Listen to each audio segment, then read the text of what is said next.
काल महाराष्ट्राचे राज्य शिष्टाचार मंत्री आणि बंगालच्या मुख्यमंत्री यांची बैठक गुप्त का ठेवण्यात आली हा आमचा पहिला प्रश्न आहे। या गुप्त बैठकीच्या मागे कटकारस्थान आहे आमची शंका आहे। या बैठकीचा इतिवृत्त प्रसिद्ध का केला नाही याची कारणं कळत नाही। कुठलीही गोष्ट समोर आली का शिवसेनेच्या काही नेत्यांनाही बोलायची प्रथा परंपरा आहे, आमचं काही म्हणे नातं आहे। अहो नातं खेळताय का?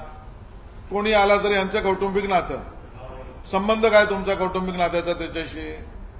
बरं असला तर तो तुमचा आहे, सोडून देऊ। आम्हाला महाराष्ट्राशी आणि महाराष्ट्रातल्या विषयाशी आमचा आत्मीयता आहे आणि त्यामुळे आमच्या मनामध्ये या शंका आहेत की स्वतः ममता बॅनर्जी इथे समिटसाठी आले आहेत, त्या इकडच्या व्यावसायिकांना, रोजगार निर्मात्यांना, इंडस्ट्रियलिस्टना बंगालला घेऊन जाण्यासाठी आले आहेत।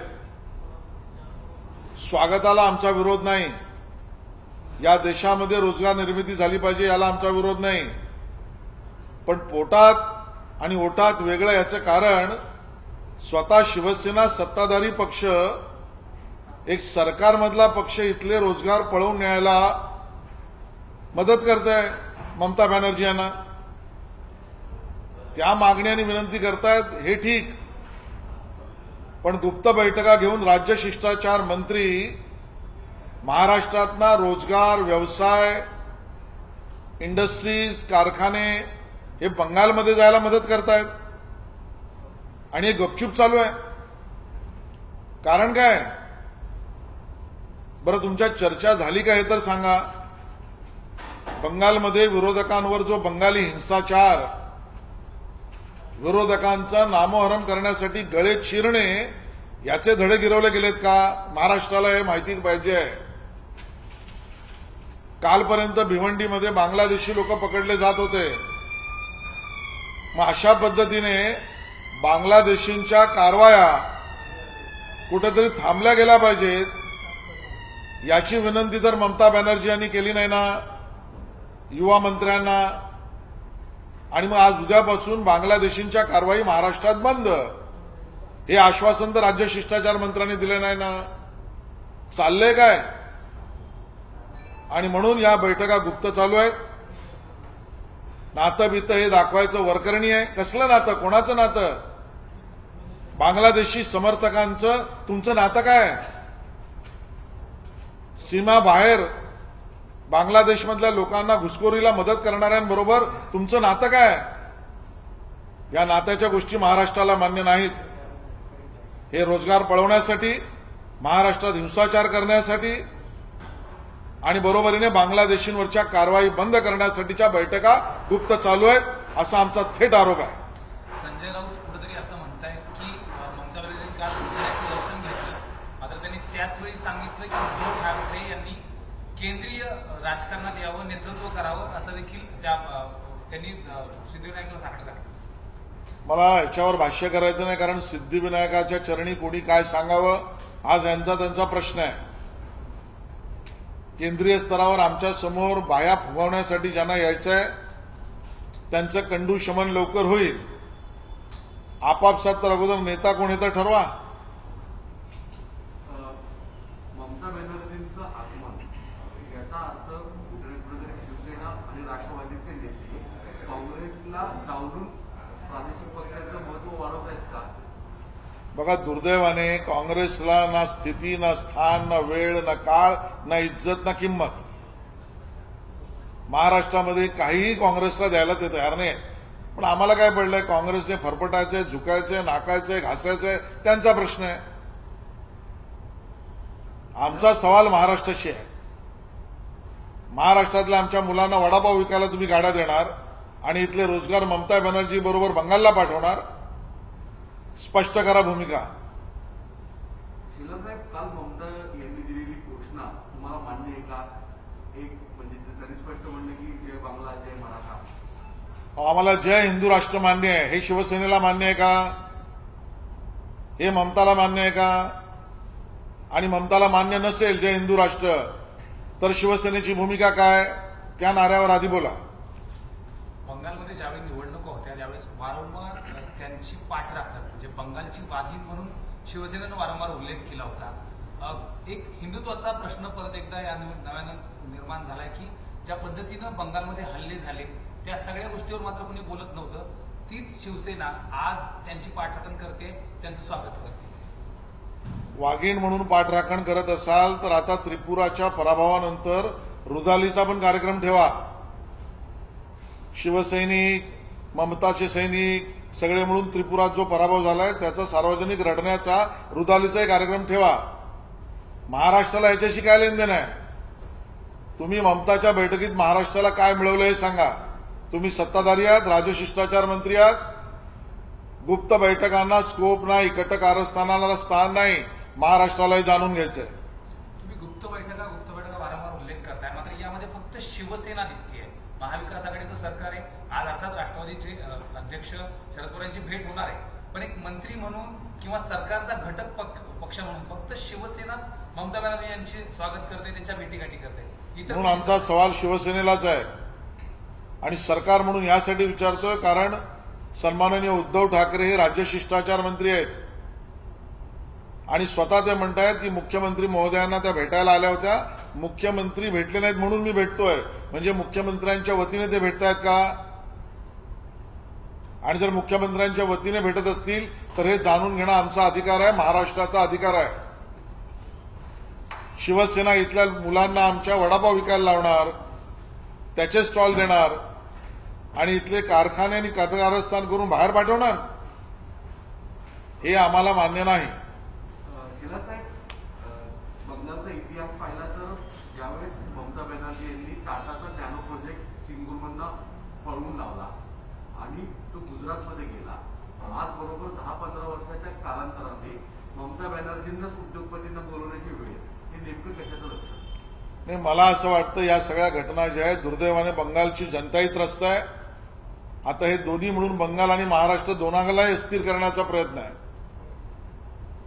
तुमच्याकडे आलेल्या टाटांना तुम्ही त्या ठिकाणी पिटाळून लावलं, त्या आमच्या मुंबईच्या, महाराष्ट्राच्या, देशाच्या टाटांचा अपमान केलात. त्या टाटांच्या अपमानानंतर इथली शिवसेना त्यांना पायघडा घालते आणि मग सांगतात आम्हाला महाराष्ट्रद्रोह कोणी केला. या गुप्त बैठकीत कटकारस्थान झालंय ते हिंसाचाराचं आहे, ते रोजगार पळवण्याचं आहे, ते कारखाने पळवण्याचं आहे आणि या ठिकाणी दहशती पसरवण्याचा आहे का, हाच आमचा आरोप आहे. ज्याच्यावेळी ममता बॅनर्जी, शरद पवार किंवा हे सगळे घटक पक्ष एकत्र दिसत आहेत, वारंवार उल्लेख होतो अर्थात थर्ड फ्रंटचा आणि त्याचं नेतृत्व ममता बॅनर्जी यांनी करावं अशी देखील एक चर्चा होते. काल आदित्य ठाकरे यांनी देखील सांगितलं की म्हणजे चर्चा अशी कळते की 2024च्या लोकसभा संदर्भात देखील बैठका झाल्या. याला कसं बघताय? कारण काँग्रेसला बाजूला ठेवून एक वेगळी थर्ड आघाडी की काय नेमकं? बघा, भारतीय जनता पक्षाच्या वतीने आमची भूमिका अतिशय स्पष्ट आहे. ज्यांना आमच्या विरोधात एकत्र दोघांना मिळून तिघांना मिळून यायचं या, उत्तर एवढंच येईल, 0+0 = 0. त्यामुळे तुम्ही सगळे एकत्र आलात तरी शून्याच्या वर काही जात नाही. संजय राऊतांनी आज पुन्हा एकदा उल्लेख करत असताना बाईट देताना ते असं म्हणालेले आहेत की बंगालच्या वाघिणीनं सगळ्या लांडग्यांना बंगालमधून पळवून लावलं. भाजपकडे त्यांचा होता. मग त्रिपुरात जाऊन संजय राऊत प्रचार करा. त्रिपुरातला तुमच्या वाघिणीला खारुताई करून पाठवलंय त्रिपुरातल्या भारतीय जनता पक्षाने. त्या खारुताईला अंगावर घेऊन तुम्ही खेळा. आणि त्यामुळे राऊत साहेबांच्या बोलण्याला तर काही तथ्यही नाही, अर्थही नाही आणि सत्यही नाही. हिंदी में जानना चाहेंगे आशीष जी कि जिस तरीके से शिवसेना की एक मीटिंग हुई ममता दीदी के साथ, उसको कैसे देखते हैं? हमारा सवाल बहुत स्पष्ट है और बहुत सीधा है. महाराष्ट्र में किसी भी राज्य के मुख्यमंत्री का स्वागत करने का हमारा विरोध नहीं. ये महाराष्ट्र की प्रथा परंपरा के अनुसार है, ये बात ठीक है. लेकिन महाराष्ट्र के युवा प्रोटोकॉल मिनिस्टर और मुख्यमंत्री बंगाल, इनमें चर्चा और बैठक शासकीय जगह पर नहीं हुई. वो गुप्त तरीके से क्यों हुई? उसमें कौन सी कॉन्स्पिरसी तय की गई, इस बैठक में क्या चर्चा हुई, इसका कोई अधिकृत लेखा जोखा सरकार की तरफ से प्रसिद्ध नहीं किया गया है। वजह क्या है? इस तरीके से गुप्त तरीके से मिलना और उसकी चर्चा बाहर न लाने देना या उसका अधिकृत लेखा जोखा महाराष्ट्र को न बताना, ये शिवसेना क्यों कर रही है? पूरे देश के सभी राज्यों में विकास हो, इंडस्ट्री बढ़े, रोजगार निर्मित हो, ये तो भाजपा की भूमिका है। लेकिन हमारा डर यह है, शिवसेना जो सत्ताधारी है, ये पहली बार हो रहा है कि सत्ता में बैठे हुए लोग महाराष्ट्र के अपने राज्य से इंडस्ट्रीज और व्यवसाय को महाराष्ट्र से एक्सपोर्ट कर रही है अन्य राज्यों में। अन्य राज्यों में बढ़े, इसका हमारा विरोध नहीं, लेकिन महाराष्ट्र की सरकार ये धंधा क्यों कर रही है? अपने राज्य में बुलाकर लोगों को यहाँ की इंडस्ट्री लेके जाओ, यहाँ के रोजगार निर्मित लेके जाओ, यहाँ के कारखाने लेके जाओ, ये फैसिलिटेशन दूध का काम क्यों कर रही है शिवसेना? ये महाराष्ट्र द्रोह नहीं है क्या? हमें जानना चाहते हैं कि चर्चा हुई क्या दोनों की आपस में, बंद दरवाजे में क्यों हुई? बंगाल में जैसे विपक्षी लोगों को गले की चीर कर हत्या कर दी गई, उस प्रकार का दहशतवाद, आतंकवाद और हिंसाचार महाराष्ट्र में विरोधकों के साथ करने की तो चर्चा नहीं हुई ना। हमें यह भी जानना है, कल परसों तक मुंबई में, महाराष्ट्र में इल्लीगल माइग्रेंट बांग्लादेशी के ऊपर कार्रवाई हो रही थी। ममता दीदी के आग्रह पर शिवसेना ने इस कार्रवाई को रोकने का काम तो नहीं न तय किया। पूरे महाराष्ट्र को इसकी जानकारी चाहिए और इसके लिए हमें लगता है इस प्रकार से अधिकृत कोई भी नैरेटिव या कोई भी प्रेस न देने का मतलब इसी प्रकार की गैर कानूनी बातों की चर्चा हुई है और ये महाराष्ट्र के हित में नहीं है। कल से जिस तरीके से बाइट्स आ रहे हैं उसमें कहा जा रहा है कि उद्धव ठाकरे नहीं पहुंच पाए, इसलिए आदित्य को वहां भेजा गया। तो बतौर सीएम रिप्रेजेंटेटिव आदित्य वहां पहुंचे, तो और इस बात को गुप्त रखा जाना कैसे देखिए? देखिए, मूलभूत तरीके से ये सरकार के बीच की चर्चा है, ऐसे मानने का आशंका ज्यादा है, क्योंकि स्वयं शिवसेना के लोग कह रहे हैं और आदित्य ठाकरे जी कह रहे हैं कि मुख्यमंत्री जी की तरफ से मैं मिल रहा हूं। ये पारिवारिक संबंध का जो भी नाटक बताया जा रहा है, कौन सा पारिवारिक संबंध है? परिवार खेल लगा हुआ है क्या महाराष्ट्र में? कोई भी आता है तो शिवसेना के लोग कहते हैं हमारा नाता है, पारिवारिक संबंध है। आपका परिवार इतना बड़ा है क्या?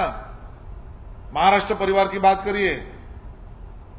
और पारिवारिक संबंध है तो इसका जवाब दीजिए कि वहां पर बंगाल में इल्लीगल बांग्लादेशी को अंदर घुसाने का काम ममता की पार्टी कर रही है, उससे आपका पारिवारिक संबंध क्यों है? इसका भी जवाब देना पड़ेगा। बांग्लादेशी लोगों को बंगाल में वहां पर उनके ऊपर कार्रवाई न करने की भूमिका टीएमसी और ममता जी ने ली है। ऐसे बांग्लादेशी समर्थकों के साथ आपका पारिवारिक रिश्ता क्यों है? महाराष्ट्र ये जानना चाहती है। ममता बनर्जी शिवसेना और एनसीपी के श्रद्धाऊ नेताओं से मुलाकात कर रही है, क्या इस पर असर एक महाविकास आघाड़ी सरकार पे हो जाएगा, क्योंकि कांग्रेस इसको लेकर काफी नाराज रहती है? देखिए, हमें उनकी आघाड़ी में कौन नाराज नहीं, उससे कोई लेना देना नहीं है। हमें महाराष्ट्र की जनता को क्या मिला इसमें से? उनके साथ धोखाधड़ी महाराष्ट्र के साथ क्यों हो रही है? महाराष्ट्र के यहां पर जो रोजगार निर्मित कारखानों को वहां भेजने के लिए शिवसेना मदद क्यों कर रही है? इसका जवाब चाहिए। और जहां तक कांग्रेस की बात है, महाराष्ट्र विकास आघाड़ी में कांग्रेस की कीमत 0 है, 0 है। ना उनको उससे कोई बात करता, ना उनको कोई पूछता।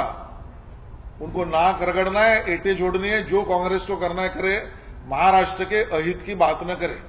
थर्ड फ्रंट की बात जो ममता की तरफ से या बीच में शरद पवार के साथ जाने की बात है, या आज शरद पवार से भी मुलाकात है, थर्ड फ्रंट कितना महत्वपूर्ण मानते हैं और क्या ये सक्सेस होगा? क्या भाई, इसके पहले भी माननीय मोदी जी और बीजेपी के सामने अकेले न खड़े रहने की ताकत रखने वाले लोग इकट्ठा आए थे। पूर्व इतिहास भी दिखाता है क्या हुआ है। और इसके लिए अकेले आए, 2 जन आए, 3 जन आए, 4 जन आए या 40 जन आए।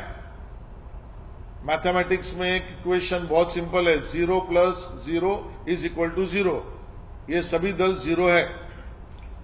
सिंगूर से नैनो प्लांट ममता बनर्जी ने ही वहां से लगातार आंदोलन करके हटवाया था। अब फिर उद्योगपतियों को वहां ले के जाने वाले देखिए, यही तो दुर्भाग्य की बात है। जिस मुंबई में, महाराष्ट्र में, देश में के हमारे बड़े इंडस्ट्रियलिस्ट टाटा साहब रहते हैं, उनको वहां से भगाया गया, अपमानित किया गया। उस ममता बनर्जी को शिवसेना रेड कारपेट डालकर बुला रही है। ये महाराष्ट्र में बसे हुए इंडस्ट्रियलिस्ट का भी अपमान शिवसेना कर रही है, ये हमारा कहना है। योगी आदित्यनाथ पिछले दिनों जब मुंबई में थे तो उन्होंने इस तरीके का समिट किया तो शिवसेना ने सवाल खड़े किए और कहा कि फिल्म इंडस्ट्री को यहाँ से ले जाने की प्लानिंग है, इंडस्ट्री देखिए, हमारा कहना स्पष्ट है, सभी राज्यों में इंडस्ट्री बढ़े, देश का विकास हो, सबका साथ सबका विकास हो। लेकिन सवाल यह है कि सत्ता में बैठी हुई शिवसेना अन्य राज्यों में यहाँ के लोगों को भेजने की मदद क्यों कर रही है, ये सवाल महत्वपूर्ण है। गेला साहेब, मराठीत एक प्रश्न आहे. काल महापालिका आणि राज्य सरकारने 6 डिसेंबरचं औचित्य साधत प्रत्येकाला सांगितलंय की कुणीही मुंबईमध्ये यायचं नाही. बरोबर, काही गोष्टी करूनच काही विशिष्ट गोष्टींना थांबवणं किंवा आता परत नवीन नियमावली सांगून परत धोरणं घेऊन लोकांना परत नियम त्यांच्या सार्वजनिक व्यवहारांवर परत परिणाम केला जातो. मग सरकारची तयारी काय आहे असा प्रश्न उपस्थित होतो. मला असं वाटतं की या नवीन विषाणूच्या किंवा पॅन्डेमिकच्या पार्श्वभूमीवर काळजी तर आपल्या सगळ्यांना घ्यावीच लागेल. ती चिंता देश पातळीवर, राज्य पातळीवरही चालू आहे. या बाबतीत पावलं नक्की सरकारने, राज्य सरकारने उचलावावी. पण राज्य सरकारने पावलं उचलताना सर्वव्यापी विचार करावा. लोकांच्या भावनांशी खेळू नये, लोकांच्या भावनांचा आदर करावा, अनादर करू नये. लोकांशी या बाबतीत चर्चा करावी, मार्ग काढावा. एकतर्फा निर्णय हे चुकीचे आहेत.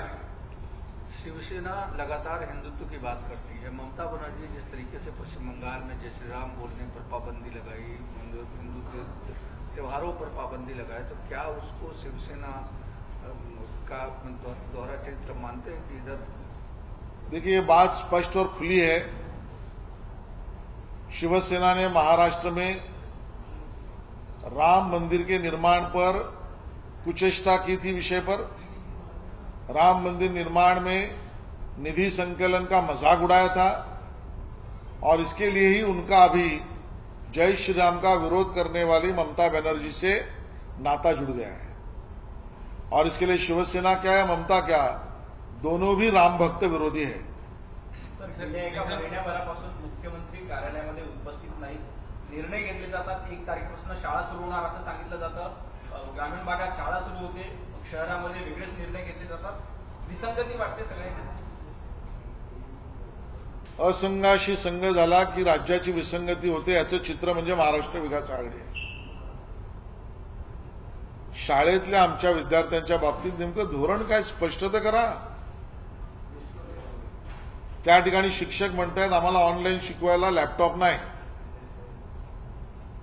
व्यवस्था नाही. व्यवस्था उभ्या करायच्या असतील, लॅपटॉप हवे असतील तर आम्हाला स्वस्त व्याजावर कोणी कर्ज देत नाही. विद्यार्थ्यांची अवस्था अशी आहे की त्यांच्या सगळ्यांकडेच इंटरनेट उपयोग करावा अशा पद्धतीचे मोबाईल फोन्स महाग पडतात ते नाही. सरकार असे मोबाईल फोन देण्यासंबंधाचा विचार करत नाही. फक्त आपलं बोलाचीच कडी, बोलाचाच बात. शाळा बंद, शिक्षण चालू म्हणजे काय?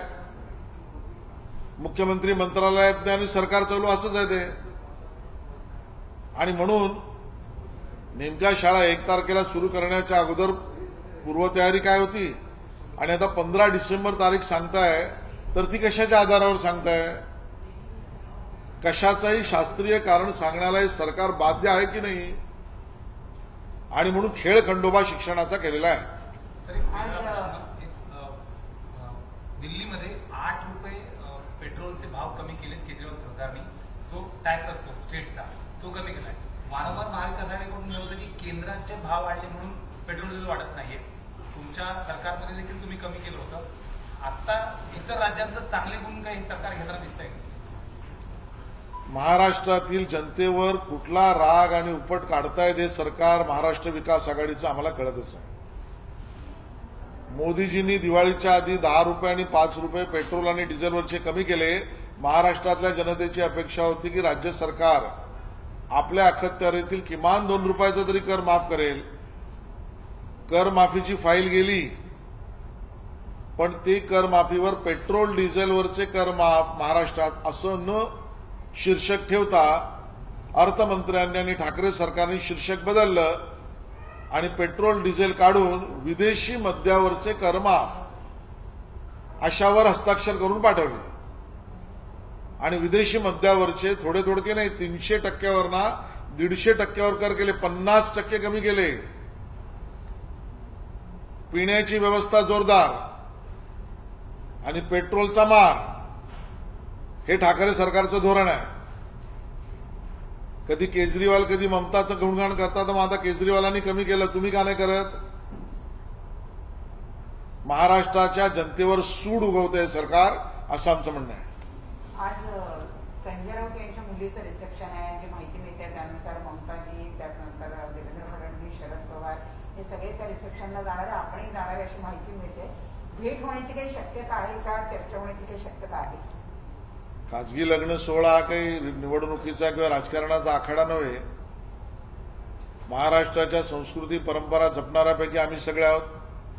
देवेंद्रजी काय, मी काय, आम्ही लग्नाला जाऊ.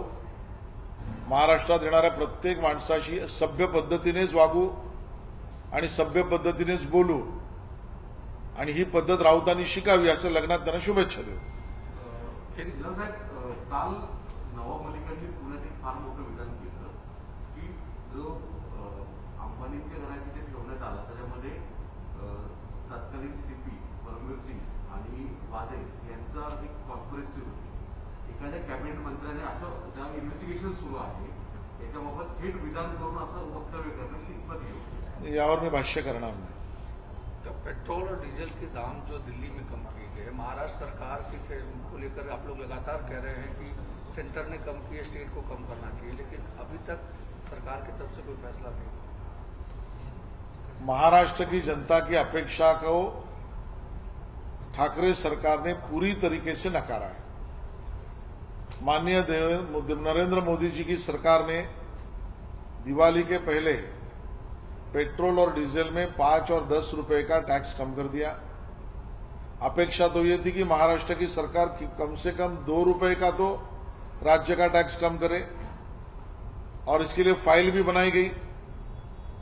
टैक्स कम करने की फाइल जब मुख्यमंत्री या अर्थमंत्री के पास गई होगी तब तक तो शीर्षक शायद जनता की अपेक्षा के अनुसार ये था कि पेट्रोल और डीजल में टैक्स कम करेंगे, लेकिन जब मंत्रालय से फाइल आई तो उसका जो शीर्षक था वो चेंज हो गया, बदली हो गया. पेट्रोल डीजल के टैक्स के बजाय वहां पर इंपोर्टेड लिकर, इंपोर्टेड दारू पर टैक्स कम करने का शीर्षक आ गया. और इसके लिए इंपोर्टेड दारू पर 50% कम 300% से 150% तक ला दिया, और सस्ती दारू, महंगा तेल, ये कार्यक्रम ठाकरे सरकार का है. धन्यवाद. आई भवानीचा गजर म्हणजे झी 24 तास.